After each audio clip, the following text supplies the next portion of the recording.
and we are kicking off Personality Hacker Plus for this week. This is June 9th, 2024 already. I can't believe we've already made it into June. So summer is well on its way. And I don't know how you doing, Jonathan. How's summer going? Good? Starting to get balmy. Yeah. In Missouri, it's getting pretty hot. We had a lot of rain today. But this is not a weather channel. But if you really it's not the weather channel. if you really want, coming in from balmy wherever you are, Jonathan. Well, I mean, if you really wanted to know, it rained a lot today. yeah. It's fantastic. Well, the reason why it's awkward is because we're actually talking about how your body lets you know if you're healthy. Yeah. By the consistency of your waist. Bowel movements. And that was your bowel movements. That's what we were originally talking about. Right before we went live. Right before. And actually I was talking about my situation. Yeah. And Joel goes, "Oh, we're live," right? As if that was happening simultaneously, but he doesn't know. I don't care. Yeah. And so now he's embarrassed. Well, I'm not embarrassed. You just joined us. I want you to have context to what you showed up to. Like, I'm with these two rowdy folks here talking about all sorts of craziness. The answer is it should come out like a diver. Yeah. That's the answer. That's how you know you're healthy. Your diet's healthy. Is it just, and no muss, no fuss. That's right. Like toilet paper wasn't a thing for a long time. So right. It's called a flawless victory. My brother used to call it that. Mortal Kombat flawless victory. Yeah. Flawless victory. All right. Fair enough. That's how you know you're well regulated, you're doing well, and your day will be much better. I promise you. Your mood is intricately correlated with your bowel movements. You're eating your fruits, you're eating all of your flaxes or whatever. Like you're eating, I don't know what else you're supposed to eat for a healthy diet, but you're getting those things in. I mean, personal growth aside, if you don't have good bowel movements, you cannot ascend at all. That's so true. I think that's true. I think it's a personal growth project. It really is. I agree. I believe it. Yeah. Well, XPLP, extroverted sensing, it's just. That's right. It's just. I mean, if I had my way, sorry, Joel, if I had my way, that's all we'd be doing. Fair enough. We'll have to start a second PLP version. Topical. Life Plus. Personality Life Path. We have these lists of exercises at the end of every cognitive function, and all 15 to 20 of them for Jonathan. It would just be various styles of pooping. Yeah. I mean, I really want to know. I mean, I was 16 and I went through a whole month of documenting my bowel movements to regulate and do like really analytical, like how am I feeling? Is there any pattern? I mean, my NISE was just going off the charts as a 16-year-old, just like, I'm going to figure this out. And learned a lot. I mean, it led me into nursing. It led me into being super honest about our bodies. And so, I mean, to me, it's a revolutionary topic. So don't get me started because we can keep going down this rabbit trail. This is a subject near and dear to his heart, Joel. I know. Yeah. And you thought you were throwing us in the deep end, but apparently not. I think this is premium content, quite frankly. This should be behind the paywall. Why are we giving this away for free? Anywho, wow, what a great way to start this June event. I don't even know where to go. Having trouble recovering, Joel? Well, I'm practicing. I watch sometimes back on these recordings, and I notice that you guys will be talking about something, and I'm like just trying to drive something forward because I feel hosting. Right. So I'm trying not to just bulldoze over the topic, but be attuned to the nonsense that you're and then bring it in, weave it in, and somehow like pivot over to what we got to talk about today. So good luck. That's what I was on the. We gave you a big steamy pile. Go ahead and weave that in. Fair enough. So, well, I think this does loosely correlate to some of the topics we're gonna talk about today. So Antonia and I are gonna release a podcast later today. Nice. We're going to drop a podcast later today. And we're going to talk about. The bridge is complete. There you go. That's it. And we're going to open up this idea of the difference between narrative and storytelling versus gameplay. And I think that this is a really interesting conversation because it directly correlates to things like personality types, growth, us having fun here. In talking about this is how I think it relates. This is a fun, playful moment. Yeah. And I think that if we had a narrative of type that was projected into this situation, we might be like, we got to get serious. This is really serious, right? Sometimes narratives and stories take on seriousness. But I think a game can have a lot of playfulness, fun. It can have fits and starts. It can be very modular and playful. So I think that's how it relates. I don't know. Well, and allow me to segue a little bit. In the TTRPG Dungeons and Dragons world, that's called railroading your players. You're driving towards a narrative, like somewhere you want to get as a narrator, and allowing the game to emerge is really just handing the agency back to the players and letting them take the story by the proverbial wheel and driving it towards their outcome. Yeah. I think that's Stop trying to control us, Joel. That's what Jonathan is saying. That's what I'm trying to do, is So drive a controlling. narrative. This is very illustrative. I'm trying to get a narrative done. Stop railroading me, Joel. Let me talk about poop. I know. See, I brought it back. Now he's got to weave it in again. That itself is a game.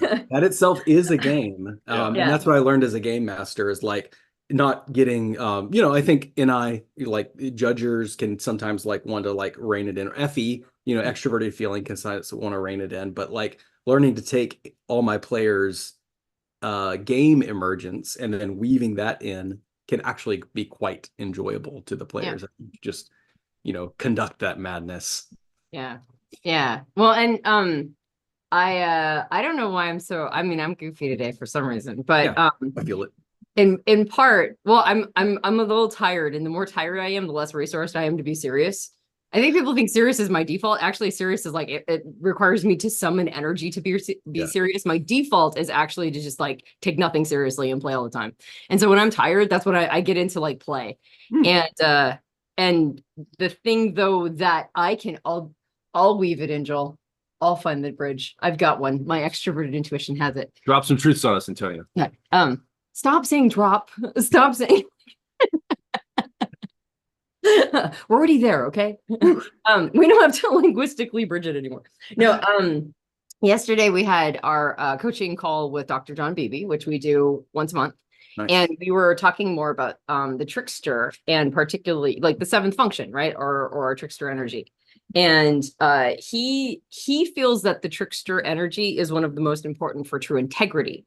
And my favorite thing that he said yesterday, of all of the gems that he dropped, was he passed them over to us. He passed the gems. He said that integrity isn't purity. It's like we think of integrity as staying true to our morals and values. He's like, but it's actually integrating. Integrity is integrating. It's not purity.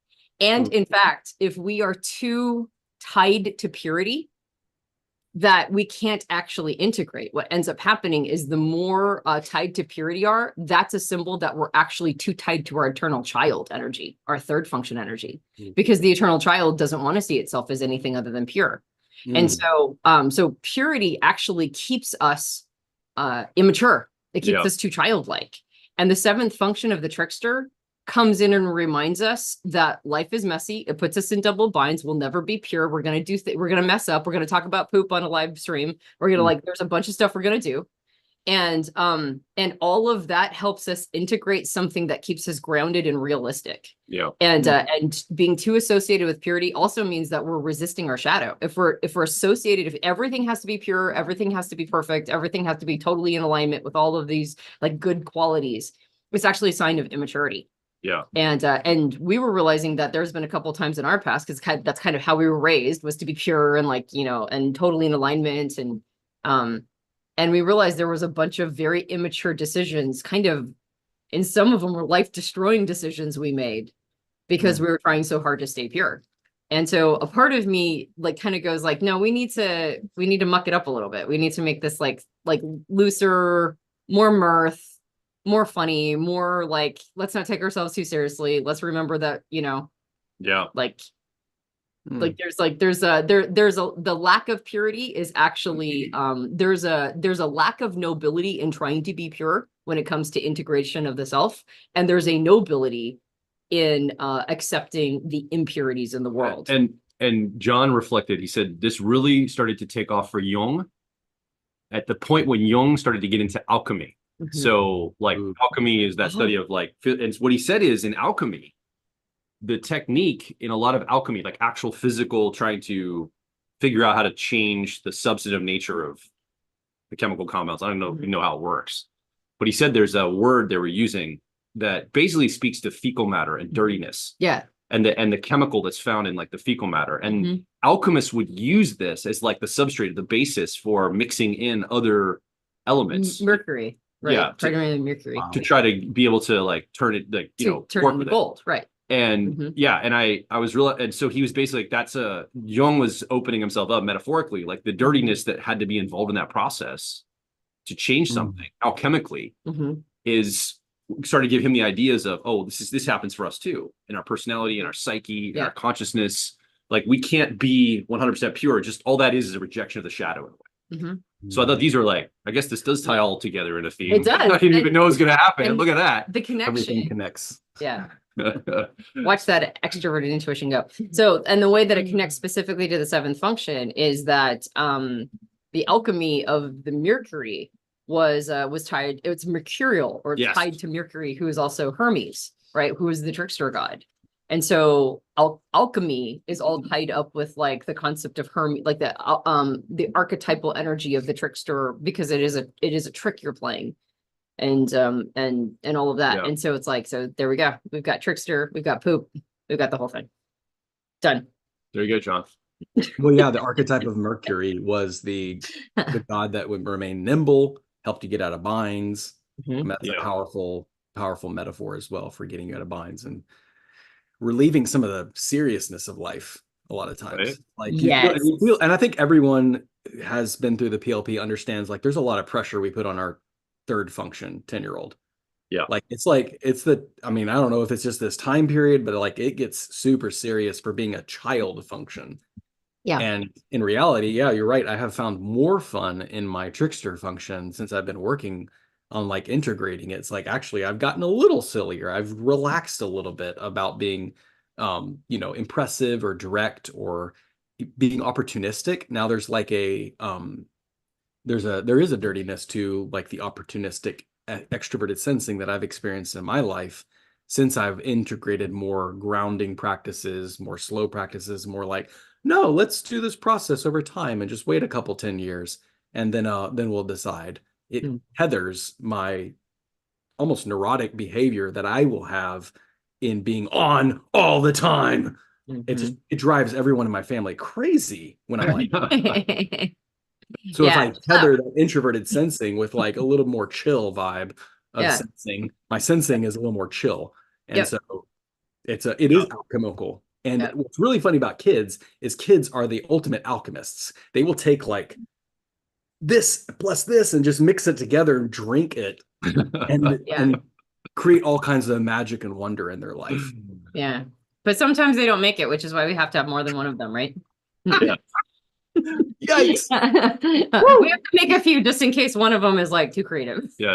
Really weird outcome. It doesn't make it through. Well, okay, the other day, my 14-year-old took a large magnet, plugged it into a 220 volt to create a black hole vortex with his friend, and started a fire in one of the buildings here, and didn't tell anybody about it. Kind of like, oh, okay, we escaped. I was like, dude, you could have like been fried. What did you do? It's like, anyway, alchemy is, the stuff of matters. Alchemy's dangerous. I think chilling out, like just not taking yourself too seriously. I think that's one of the, I think that's a personal growth principle that doesn't get talked about enough. Like the challenge in personal development is, I think the biggest danger is smelling our own farts. Like, I honestly do. Like, keep the theme rolling. Yeah, no, seriously, like buying your own bullshit. And thinking like, like using all the right language and fronting, like having your persona be all like curated to be a personal growth person and like so developed and so ascended. And it's just like, you got to chill. Right.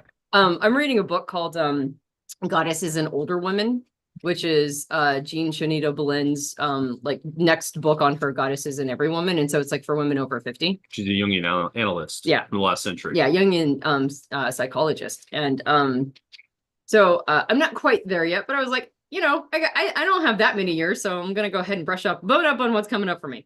And so she talks about crone energy and what it takes. And there's like 4 key components. The first one is wisdom, and there's like a variety of kinds of wisdom that Crone energy taps into. So wisdom is like discretion and discernment. And then she talks about like a self-protective anger. And the self-protective anger is like, it's more of like boundary setting. It's like a willingness to get angry in your own behalf and just be like, yeah, I don't deal with that anymore. Like, I'm just too, like, kind of like, I'm just too old to put up with that. Right. Like nobody's got time for that. So the second one is like a self-protective, like the right kind of, and being able to direct it, never feeling permission to be angry, but also not having out of control anger and like being angry all the time. So it's like being able to control and channel your anger into, just like boundary setting and stuff. One of them is compassion.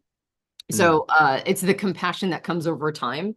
And she creates a distinction between compassion and empathy. Like, it's not just your heart going out for people, but it's like a movement towards wanting to help people solve challenges and like feeling like true compassion. But the other one, or the last component, is mirth. She's like, you can't be a crone if you don't have a good sense of, like, if you don't have a sense of humor about life. And so she talks about these goddess archetypes in like in different different mythologies.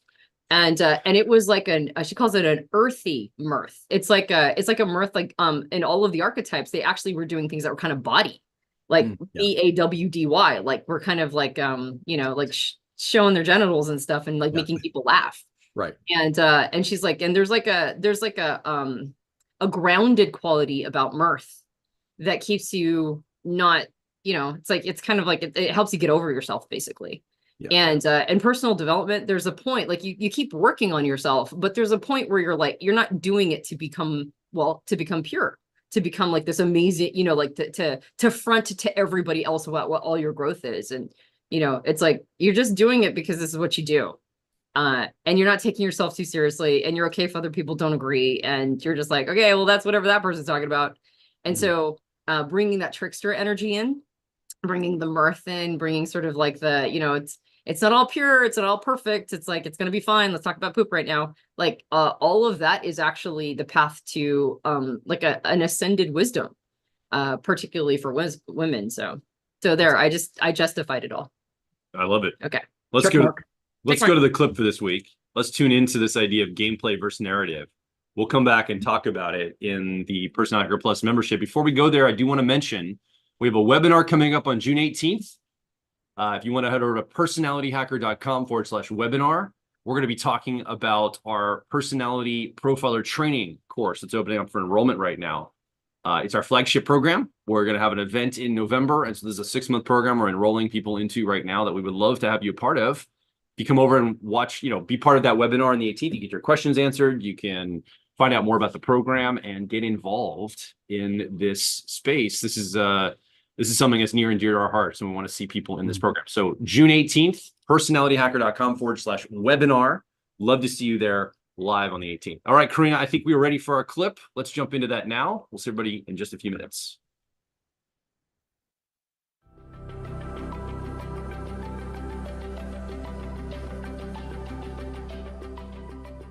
I think we're at this juncture right now talking about personality types. We've tried to make distinctions around, well, it's not just about learning theory, it's about applying it. Okay, yeah, I would agree. But what are we really saying there? We're saying play the game of personality. Like play the game of life with the principles, the chips of your gameplay, your character sheet, your min-max character sheet, or however you want to metaphor or analogize this. Play the game of type. Don't just have a narrative type, an understanding where you passively watched a story about it, or you have a narrative in your head you project outward for it, like ENFPs are this way or INTJs are this way, right? Don't memify it, lock it into a meme, which is like a compressed story, like an element of a story in a way. Like live it, see its expression in real gameplay, in real life. Like go through it and bring it out into your real existence. But that is harder to do than tuning to narratives. You want somebody to remember something, sing them a song or tell them a story. You want them to actually make a change in their life, teach them a principle and show them how to play a game. I mean, that's what I'm trying to posit here. So what does this mean? And how do we think about this? We can talk about it for a few minutes. This is all I wanted to cover today and just kind of open this up. And I want to hear from some people listening too. What do you think as you're listening and watching along? So what did he say is, what's the lesson we learned from stories or narratives? Oh, watching movies or watching stories, not just movies. Watching stories we learn by example. Okay, so And playing modeling. games we learn by experience. Okay. Right. And this is again why at like our profiler training, we do embodiment exercise with the functions. We don't just talk about them. You do something with them. We actually have exercises to express them, experience them, test them with each other, play around with the concepts. I actually think there's value in both. I think there's value in, when it comes to type, in narrative. And you read that in narrative we learn by example, and I think that's why people look for examples of successful people that share their best fit type preferences. Celebrity typing, or exactly. Yeah. They're looking for people who share their best fit type preferences so that they can, figure out what they did. They can learn by their example of gaining success in whatever area is important to the individual. Yeah, it's like if that person could be successful, well, I'm the same type, so that means there's a bunch of availability to me too. Right, exactly. But I think this idea of, with gameplay learning through experience, I think that this is even more powerful. Because even if somebody shares your best fit type preferences, say in Myers-Briggs or some other system, they're still going to be a very different person than you. And that's their story, right? They're the protagonist in their story. And you can take some lessons from it, but it's not your story. Your story is going to be very, very different. Your circumstances are different. Like everything but your best fit type is different from that individual. Yeah. So this idea of using gameplay to learn through experience, you could almost see like cognitive functions as your game pieces, or your type, and not as a profile, but like there's a modularity in type at a certain point where you realize, well, I'm not an ENTP. I have ENTP preferences, right? Like I'm an ENTP feels narrative. I have ENTP preferences almost sounds like I have ENTP stats. Yeah, I have the building blocks, the ingredient base that makes up an ENTP. Yes, and stats are flex more and float all sorts of places. Right, exactly. So like you were talking about in role-playing games, your stats on your character, like you don't want to over-identify with your character, but those stats are how you know how you're going to play the game. Yeah. Right? Like if you have a thief and you've got to go pick a lock, you're going to use your thief to go do that because it has the stats to be able to do that. But if you have, a tank character, you're not going to use your tank to pick a lock. You're going to use your tank to break down a door. Yes. So knowing I have ENTP preferences is more like I know what my stats are. My character, as the protagonist of my life, what my character stats are. Yeah. And so I can use that in a very flexible way. I don't have to follow any script. I don't have to do anything that's been prescribed. I just have to be smart and increasingly smart about how I use my stats. Well, and it makes you smarter because you can pull the principles when you need them and configure them in the way that makes sense for the context.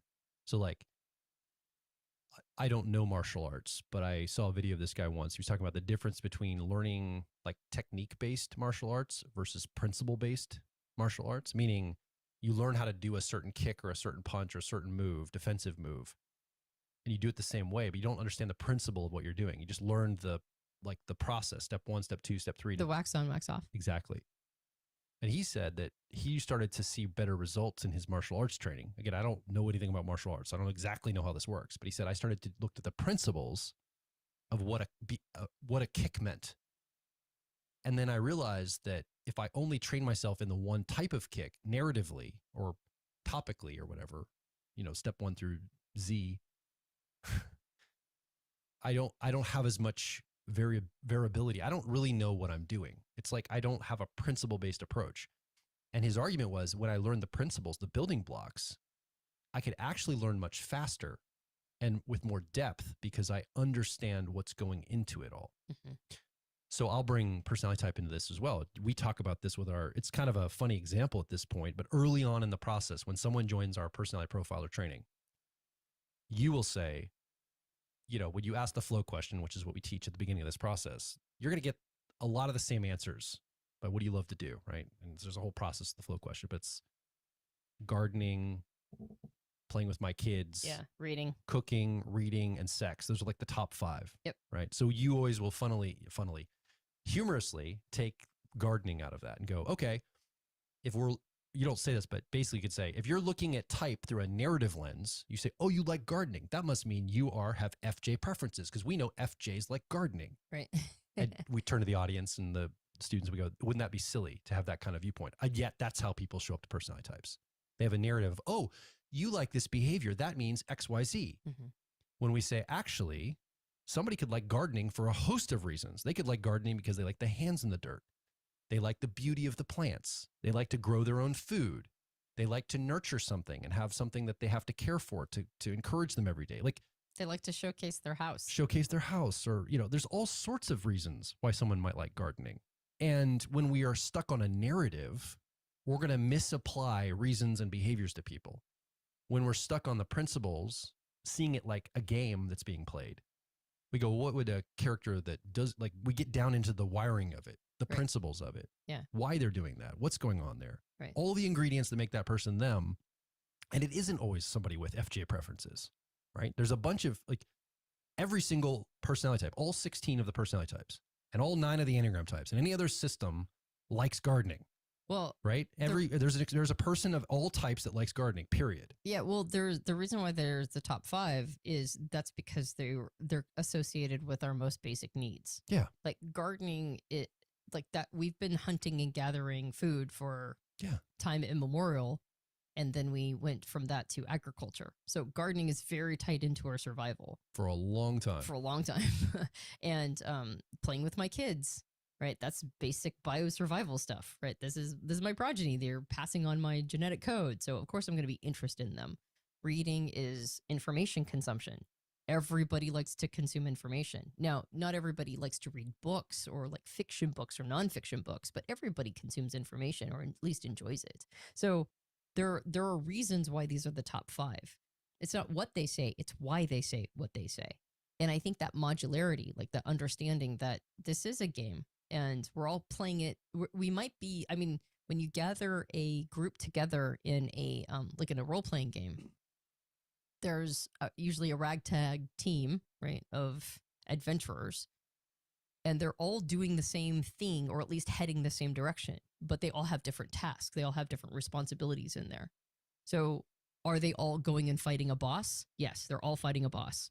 How are they doing it? Well, this one's doing it with spells. This one's doing it with a big hammer. This one's doing it with sneak attacks. Like there's all different ways that they're going about it. Yeah. So I think the idea of a narrative, I mean, it doesn't necessarily preclude that concept, but looking at type through gamification and saying my life is a game to be optimized makes it so that I'm less likely to believe that there is a certain action I must take based on my type preferences. Like I don't feel hedged into anything. I don't feel boxed in, which is the number one accusation that people make against type, is that it boxes people in.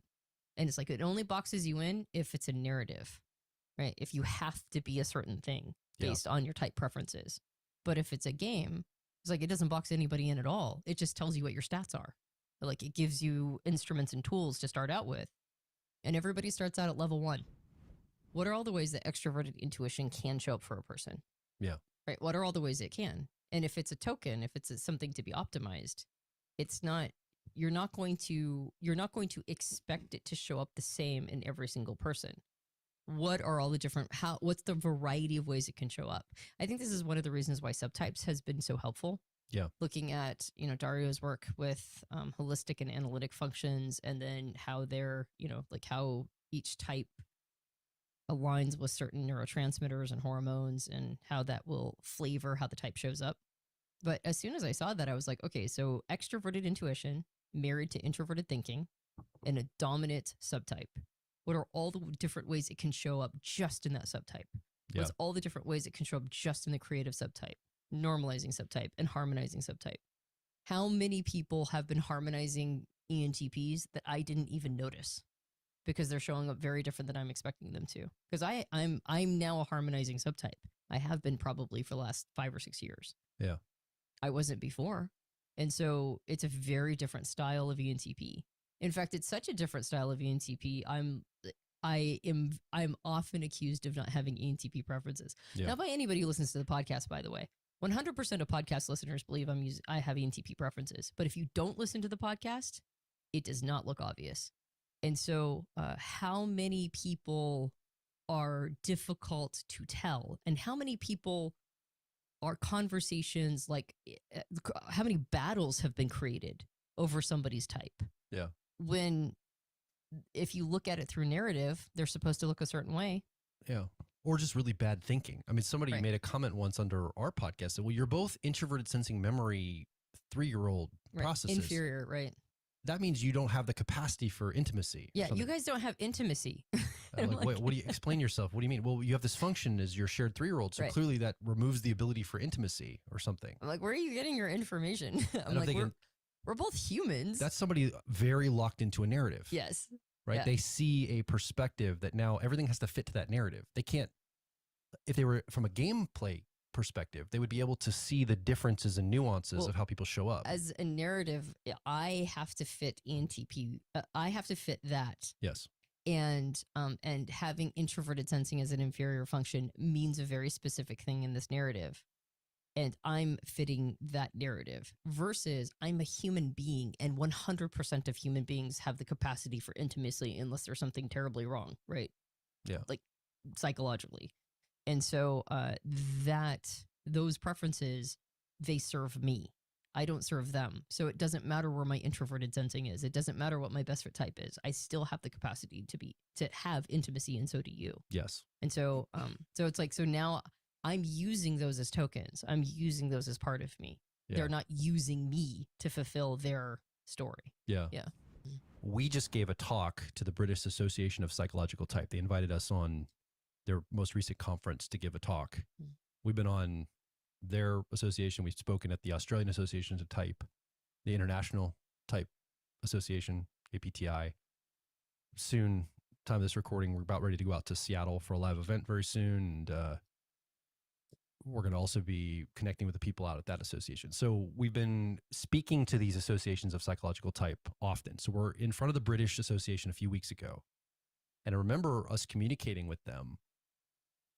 There's a shift happening in personality type. We're moving away from just talking about it and understanding it cerebrally.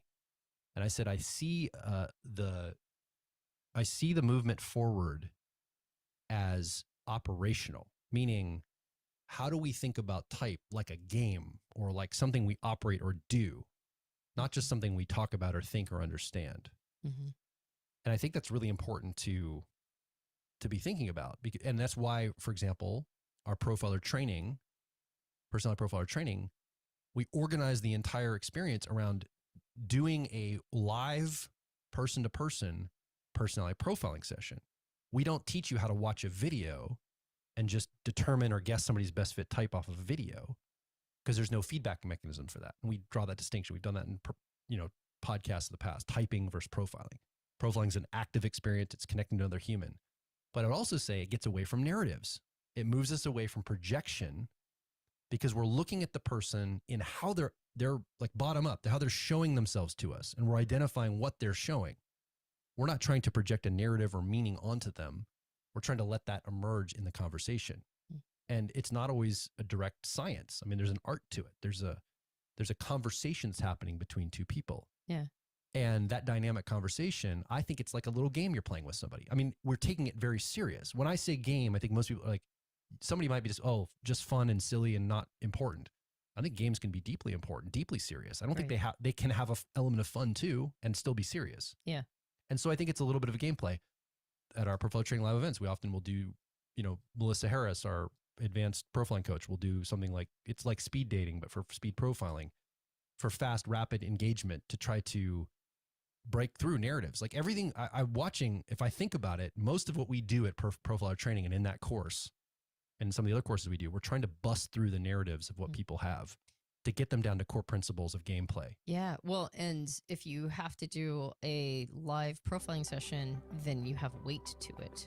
Yeah. You have something that you're trying to accomplish. It's almost like a video game where at the end you have to, kill off the boss in order to get to the next level or whatever. It gives a specific challenge that puts enough weight on the material so that you actually absorb it and learn it much better.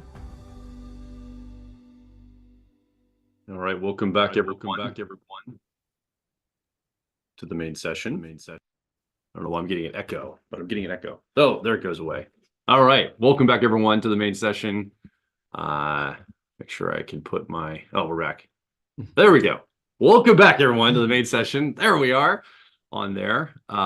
Hopefully you enjoyed some of the ideas we put forward in that. I was just thinking one of our former students came up to me, Jonathan and Antonia, just a couple of weeks ago. We actually were in Philadelphia doing the Life Path Mentorship and the EEG brain imaging. And she was expressing to me, she said, I wish that profiler training didn't require that profiling session at the end of the week. I wish I could just come and learn the theory and the principles without having to like all that heightened performance. And I said, that's the reason you like it. Like the reason the heightened having to focus on something at an operational level is what's unlocking the learning for us all. It's like, oh yeah, that's true. It's like we forget just how putting things into practice that's how we learn, right? True learning equals behavior change. You have to do something different. Yeah, you can input information, you can have reframes and awarenesses and enlightenment and stuff and insights. But ultimately, I think real learning starts to happen in the operational level out here. I'm not just talking about taking action. Not like, that's not Tony Robbins, just take massive action, although that's important too. I'm talking operational level, practical, gameplay level type things. So I think you can see here I'm very passionate about this. I'm like, this is important. Well, I was thinking like, I mean, even the name personality hacker, makes one think of like a computer program. Yeah. And you have input, you have process, but you also have output. And I mean, it helps you do things in life. It helps you make life better in the world. So I think it's not just one or the other. And I think a lot of advice tends towards learn more information about something, which is important. Like if you're learning about how to fix a car, for example, like you do need to study up and watch a couple YouTube videos and gain information and expertise, advice, but you also have to output. You do have to take massive action. And I think it was a couple sessions ago where y'all were talking about how really it's just down to introversion and extroversion, just back and forth. The symmetry of type is so beautiful because you do need both. You need the input and the output. You need the information and the action, the processing and the living. So I think that's why this works, because you're helping those of us who like to learn information to actually do something, and you're helping those of us who like to do things, like myself, actually sit down and learn something for once. Yeah. So that's right. Learn something for once, Jonathan. I know, my TI. The model that always pops up for me in these moments, and I hearken to it a lot, is the DIKW model, which stands for data, information, knowledge, and wisdom. And I think the reason why this model pops up for me all the time right now is because I think we're in a really crucial time period where people are forgetting how to gain knowledge and wisdom. Knowledge and wisdom cannot come through like it's an ascended level, and knowledge only comes from applied information. You cannot get knowledge without application. And what having goals, we were talking about the profiling session at the end of profile training, but really games, that's why they're fun, is because they set up puzzles or they set up goals for us that we have to accomplish or a challenge to overcome or whatever. Like it forces us to perform. It forces us to pull and draw on the things that we've just learned, or the information, or maybe information we already had, and then amalgamate it into some sort of action, into some sort of output. And if you do that enough, if you apply enough, then knowledge leads to wisdom. So through the application of knowledge, or knowledge gained through application, eventually you get to wisdom. And wisdom is a thing that can't, like it has to be earned. It's experiential. This is the thing that I'm realizing about wisdom. I think we keep trying to skip steps. The younger we are, the more, I know I did. I thought I could just fast track to wisdom. I was like, I've seen teenagers do stupid stuff. Joel and I talk about this a lot. He did the same thing. When I was a teenager, I was like, I've seen teenagers do stupid stuff. I'm not going to do stupid stuff. I'm going to be smarter than all my contemporaries. And I'm not going to do the dumb stuff they're doing. I'm going to be a good kid, and I'm going to have wisdom already. And while we can gain lessons from other people's life, we don't have to literally do every stupid thing that is possible, right? And still understand how life works. We have to do some dumb stuff. Like if we like as a teenager, I didn't do anything dumb, honestly. Like I didn't do any dumb teenager stuff. So guess what? It was all waiting for me in my 30s. Right? It was like, or in my 20s. It was like, yeah, you don't get a fast pass to wisdom. If you want actual authentic wisdom, you're going to have to do stuff. You're going to have to mess up. You're going to have to like make mistakes. You're going to have to figure out the limitations of the tool that you're working with. When it comes to type, wisdom is when we start realizing not just the information around type, but how and when is it appropriate to use this in my life? When is this tool not the right tool for the job? When is it the most important tool for the job? Being able to understand all of that only comes through, it comes through trial and error. It comes through like making mistakes. It comes through getting big wins, but through application. It comes through all of that stuff. So if we just narrativize all of this, we just are like, well, this is one big story and we're part of the story and I'm playing out the ENTP story, right? The narrative. But I'm not a participant. I'm not applying it. I don't have weight to my choices. I don't have puzzles to solve. I don't have to get over to the other side of anything. I'm going to hit a glass ceiling of understanding around type. I just am. And that's why Dario says we can't talk about type until we talk about development, because development is application. And so and we've had many conversations, like there's a lot of people who think that they have hit the acme of type understanding. And it's like, oh no, actually you're actually pretty you're there's still a lot of mountain to climb. And but the rest of the climb, it's all application. And so this is a pretty important topic in my opinion too, because because we're all trying to steal wisdom, and it can't be stolen. It has to be earned. That reminds me, I teach a Dungeons and Dragons class for a bunch of kids downtown, homeschooling group. And one of the things I am constantly saying, so much so that when I start saying the sentence, the kids finish it for me. I say, guys, let's not talk about the game. Let's play the game. Because there's this tendency to be like, oh, it'd be cool. And like, let's talk about this in a meta way. And like, no one actually sits down to like, we got 2 hours together. Let's crunch through this game and play through it. And I realize we do that a lot with life, I think, is that we're conceptualizing and talking about experience, living and doing things, or just living, and or being type. Like, what does it mean to actually live as an ENFJ? Or if the ENFJ functions. And I think we do that all the time, because I can see it like as a pattern that begins in childhood, where it's safer. It's much, much safer to talk about life than to live it. Ooh, that's a good one. Yeah, it's like a YouTube video, like like you're watching something on YouTube, or your reaction video is something like this. It comes to our real life. In other words, we're actually just kind of like looking at these things and talking about them instead of being present to them. I think that's absolutely what's going on. And I saw the same thing with my grandpa talking about football. And sadly, he wasn't able to play. His experience got cut short, but there was this almost like resentment towards like, oh, I can't play, so I'm just going to sit as an armchair quarterback and talk about the game, know all the stats. But it's like, yeah, but you're not playing the game. Yeah, not actually a football player. And there's this, I remember as a kid thinking like, get out there and go play, go do something, go throw the ball with your grandkids, whatever, instead of talking about the game, because it doubles down on itself. And you end up like, just, you're not the mirthy, sensual older person, like just letting it all hang out. You become like crusty and angry, and it's like, I don't want to live that. I would rather experience it, even if I do it poorly. That's my whole thing with gardening. It's like, gardening is, I'm not good at gardening, but gardening is good for me. Yeah. Because it's allowing me to experience something that otherwise I would have pushed to the side and, and said, oh, I don't need that in my life. What a wonderful way to reframe things that we should be doing, but we're not good at. Yeah. Like, I'm not good at it, but it's good for me, so I'm going to do it anyway. Yeah. Fabulous. Yeah. No, that's a great way of saying that. Yeah. I like taking that principle. I mean, that's kind of like what we keep trying to do with Persona Hacker Plus or Quest, right? Like the whole point of this is to culminate when we go into the groups in just a moment.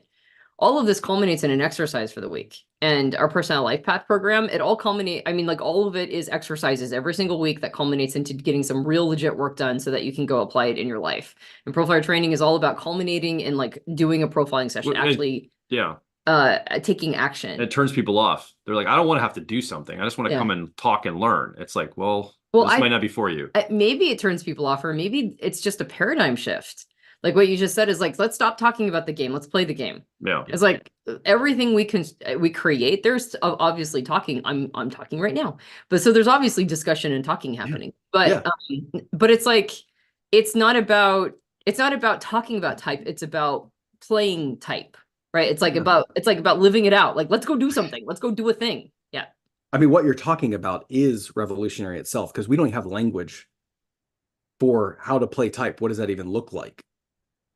Yeah. That's why it's having a hard time sticking, is because what you're saying is so revolutionary. We don't even have books on it. We don't have information on it. We have talked it to death, but practicing it as a way of like psycho-spiritual practice, using your functions, using the archetypes, we have very little ground. That's uncharted territory. Well, there's two tracks of people that get into type, I think. The first one is people who are just bitten by a bug. Like the system just makes sense to them and they just want to learn everything they can about it. And the second kind of person who comes into type goes, okay, how can I use this to improve my relationship with ... Or how can I use this to like figure out my career ... or like to figure out ... That second kind of person, they're the game player, right? Like they're the ones who are like, I want to play this. How do I live this out? How do I play type? And so they're always looking for advice style question. I mean, they're asking advice style questions. They're going like, how do I talk to this person? How do I talk to this person?